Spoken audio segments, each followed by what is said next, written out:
見るとこじゃないらしい。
こっちだ。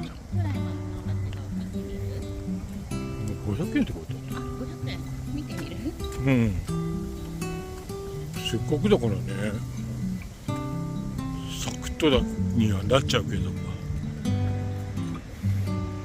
すごいね。ここに徳川の陣があったんでしょ。徳川の最後の陣があったんでしょ。そんな狭いちっちゃいだけなわけないもんね。うん。だって何人兵隊いんだよ。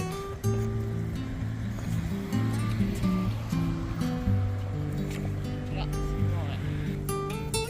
すうん、新しいよね。ごい。超綺麗。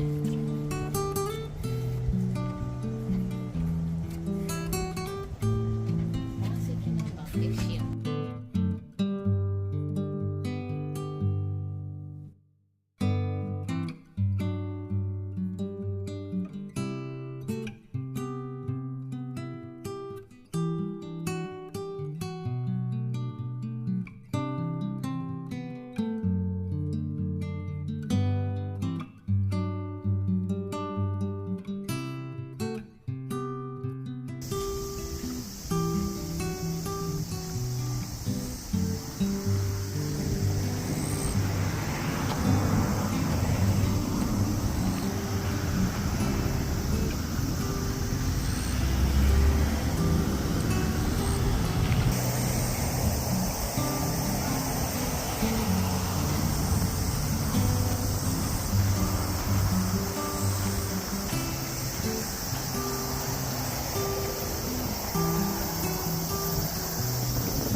ゆったりアウトドアジュリフェアチャンネル、いいね、チャンネル登録よろしくお願いいたします。